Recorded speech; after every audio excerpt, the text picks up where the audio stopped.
I know what you're thinking. How did this plant get you to end your no buying spree?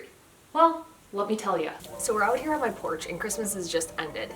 And because of that, I really want to take down all these Christmas decorations. I totally don't want to be one of those weird people who just leave their Christmas decorations up for months. And I can't even begin to think about the embarrassment that you'd have to have if you're like the only person on the entire street who still has your Christmas decorations up at this point, right? What do you mean it's mid-February? I'm that person? Well, this is awkward. So as you can now see, I have a very good reason why I had to break my plant buying spree. We need to redecorate the entire porch and bring it out of the Christmas wonderland that it is in right now. And if the fact that my Christmas decorations are still up in February is any surprise to you, then you must be new to the channel, in which case, don't forget to hit that subscribe button down below. With that said, let's get rid of Christmas and let's get into the video. Flashback. Okay, so we're sitting outside Lowe's.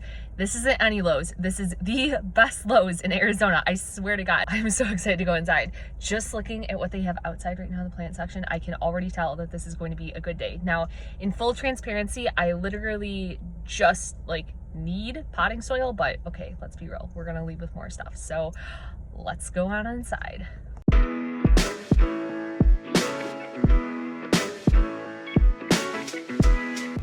You guys ever fall into the trap of wanting to buy a plant just because it's blooming right now? These look super cute. I'm not even sure what kind these are specifically. It looks like a columnar cactus. Got a lot of good varieties over here though. All kinds of good stuff today.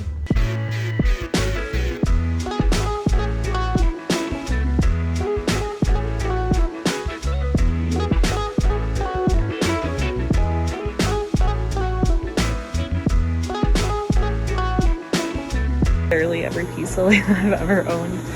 Their sale plant section is looking a little sad today.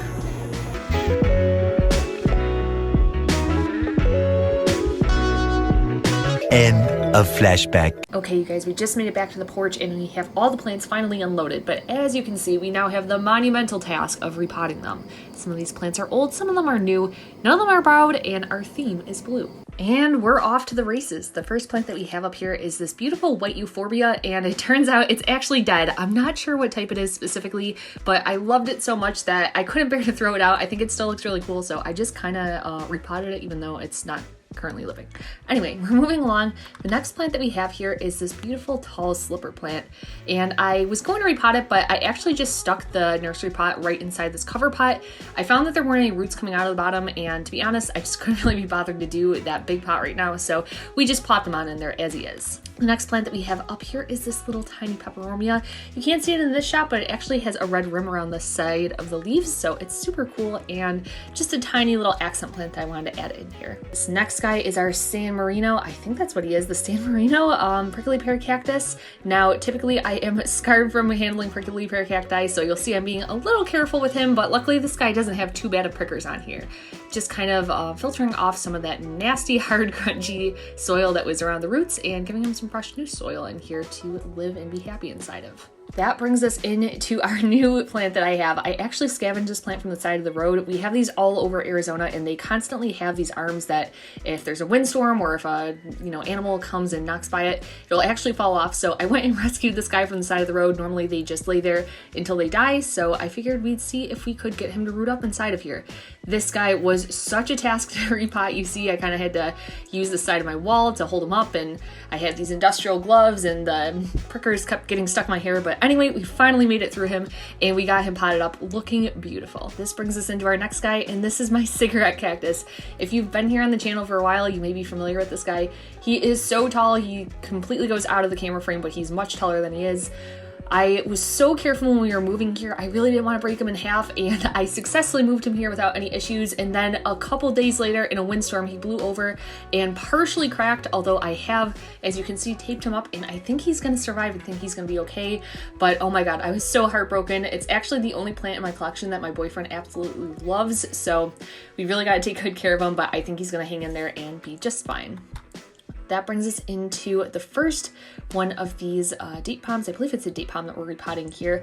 And you'll see I still have the price tag on the pot that we're putting them in. This was actually one of the bargains that I got while I was at Lowe's earlier in the week. And I'm not really sure why these pots were on sale. They were really nice and they were the perfect size for what I was looking for. So scoop those up for $10 and getting his other little friend in there. These guys are going to go on either side of my door just to, be symmetrical. And they're looking fantastic in here. Next up, we've got this nice little decorative pot, and I'm recycling one of our Christmas plants. So we've got this noble pine fern. I know technically, okay, it's like a pine Christmas tree, whatever, but I still feel like it works for the setup. So we're just repotting them in something a little more decorative and putting them back out here. And this brings us into our final plant that we had to repot. These guys were another rescue, and these guys are centoias that I also picked up on the side of the road with that other rescue. If you've never handled one of these teddy bear choias, oh my god, let me just tell you, they are the most brutal plants to handle. They have kind of these like reverse backwards spikes, so you have to be really, really careful with them, but they can grow up and look super cool. So glad that we popped some of those into this porch as well. I think it's fun to have just some native plants on the porch. Now it's time for clean up, everybody, everywhere. And it's time to go into a satisfying vacuuming montage. So here we go. And that brings us into the big reveal. You'll see these giant aloe planters in the front up here. I actually got these on OfferUp super cheap, so if you're interested in hearing about buying plants on OfferUp, let me know, we can do a video on that. And now you'll see the whole main patio area. Also, if you like any of the furniture, I'll pop the links down below for it. Super fun and easy to get. Coming over here, you'll see a plant that wasn't in the repotting. This guy just stayed in his normal pot, and that's a mammillaria cactus. Moving on over, we have this noble fir, and he, again, was just repurposed from our Christmas stuff. Over here is that kangaroo pot that we kicked off the video with. Super fun blooms on it. Some of them are starting to die off, but I'm really enjoying the pop of color right now. That brings us into our smaller area with those choyas, the peperomia, the prickly pear, and that mystery cactus that I grabbed on the side of the road. And of course, our Halloween plant that I had to include in here too because I love them so much. Our slipper plant, that euphorbia, and some other miscellaneous cacti, and then our main door area with the palms and that tall cigarette cactus. And my red wreath, well, that's a whole other video that is going to be coming out very soon. So if you haven't subscribed, be sure to subscribe. Thanks so much for sticking around. We'll see you in the next one.